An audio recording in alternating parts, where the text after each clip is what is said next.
together right here, please. I need everybody straight ahead, please. Right down front, kid.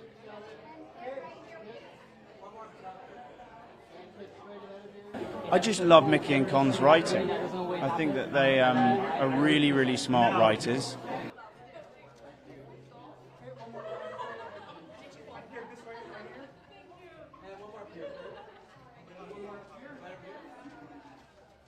And I watched the first season of this, and I was like, that's really well done.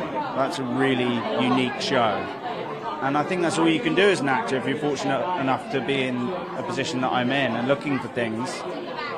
You're looking for the unique.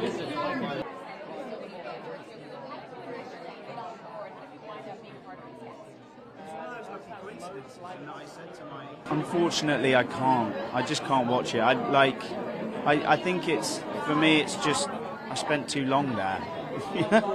And I wish them all the best, and I hope, and I hear it's wonderful and going really well.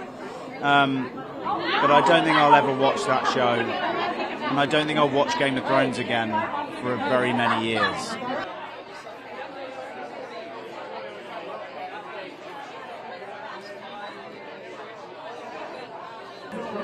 It's taken a few years to put it in the rearview mirror. I'm still unsure whether it is fully in the rearview mirror. I think it takes a long time, but I don't think you can. You know, I used to be in a kind of sprint in my career a bit, and I feel a bit more like I'm on hopefully a long marathon or something. And I think now was the right time to, or it felt like the thing I wanted to do was get into doing a full character arc rather than just an episode of this, an episode of that, or a movie arc. I wanted to do a TV character arc again, and so I really enjoyed it, which is a good thing. So, like, I'd definitely do it again.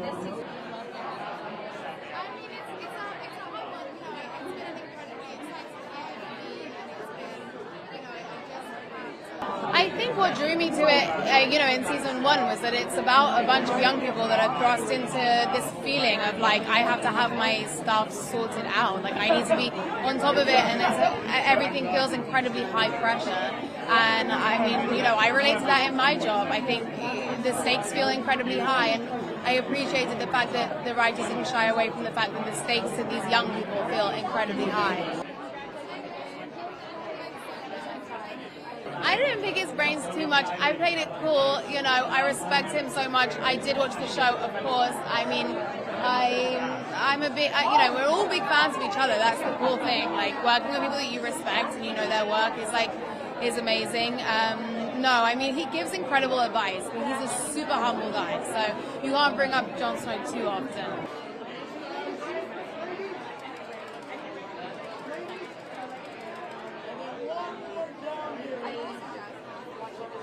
I don't compare the two. I honestly don't. I feel like they have some similar vibes, but they're really not the same.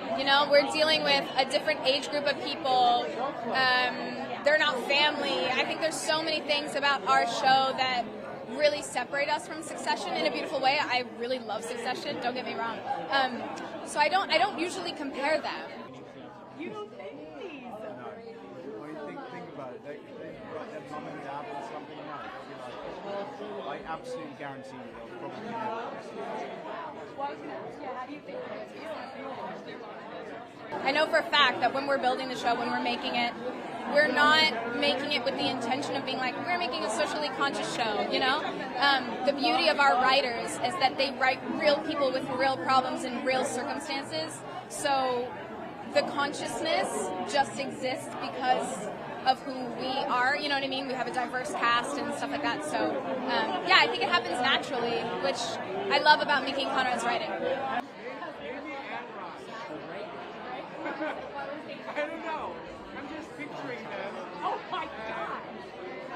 It's easily. That's a key part of who he is. He's also incredibly ambitious. With Mickey and Conrad is they're massive high achievers as human beings. They went to fantastic educational institutions. They worked for now arguably the biggest television network.